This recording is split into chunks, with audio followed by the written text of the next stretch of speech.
Imagine un monde rempli de créatures géantes, qui ont toutes disparu. Mais avant de s'éteindre, il a bien fallu qu'elles se reproduisent. Et là, une question surgit.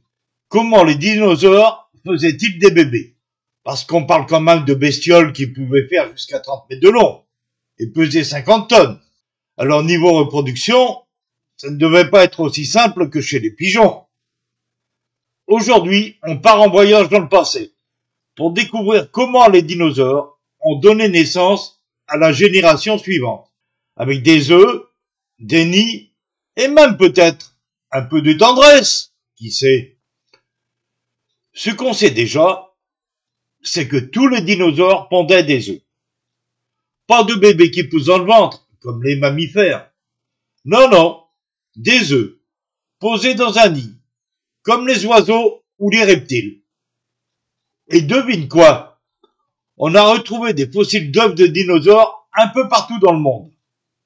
Certains sont aussi petits qu'une balle de tennis. D'autres aussi gros qu'un ballon de rugby. Mais attention, ce n'est pas parce qu'un dinosaure est énorme que ses œufs sont géants. Même les titanosaures, parmi les plus gros dinosaures connus, pondaient des œufs de la taille d'un melon. Pourquoi pas plus gros? Parce qu'un œuf trop gros, c'est difficile à oxygéner. Le bébé ne pourrait pas respirer assez pour se développer. Et oui, même les dinos avaient des limites physiques. Certains dinosaures pondent n'importe où, un peu comme les tortues. Mais d'autres, comme les hadrosaures ou les oviraptors, prenaient le temps de faire un vrai nid. On a retrouvé des sites entiers, avec des dizaines de nids côte à côte. Un peu comme une nurserie géante. Les œufs étaient parfois rangés en cercle, soigneusement couverts de végétation pour les garder au chaud.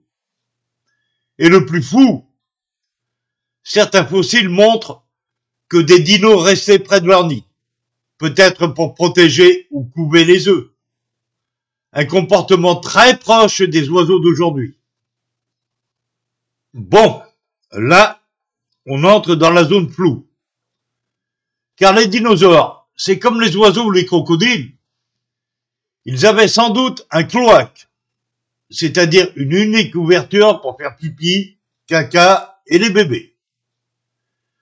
Mais pour l'accouplement, on ne sait pas exactement comment ça se passait. On n'a retrouvé aucun organe sexuel fossilisé, ni chez les mâles, ni chez les femelles. Sûrement trop mou pour se fossiliser. Alors, les paléontologues font des hypothèses. Chez les oiseaux, le mâle grimpe sur la femelle et les deux collent leur cloaque quelques secondes.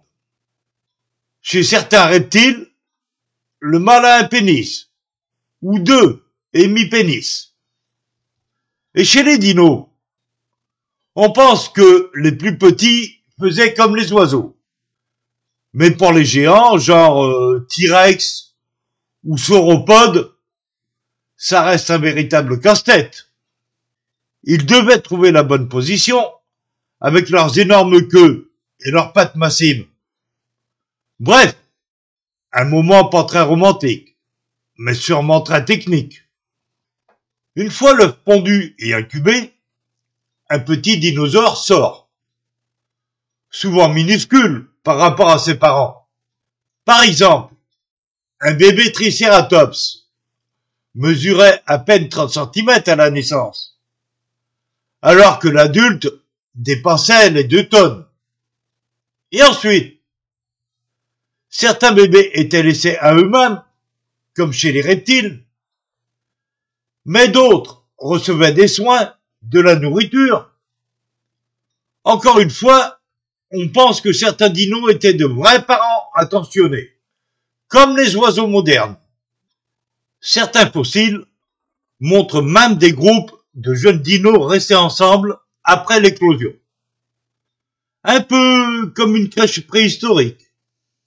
Et oui, mais avant la ponte, il y a la séduction. Et là, c'est encore un grand mystère.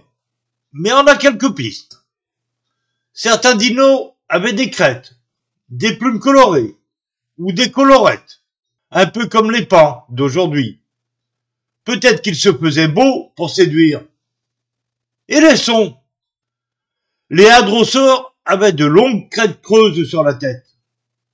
Elles servaient sans doute à produire des sons graves et puissants, un peu comme un instrument de musique, pour draguer. En conclusion, les dinosaures étaient des parents pas si différents des oiseaux. Alors comment se reproduisent-ils? Ils pondaient des œufs, parfois dans des nids. Ils avaient peut-être des rituels de séduction.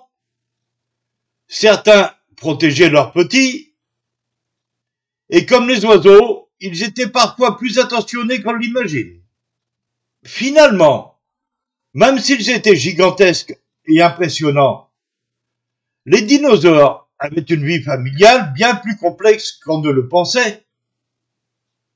Et si tu veux une preuve que les dinos n'ont pas totalement disparu, regarde les oiseaux qui chantent dehors. Ce sont leurs descendants directs.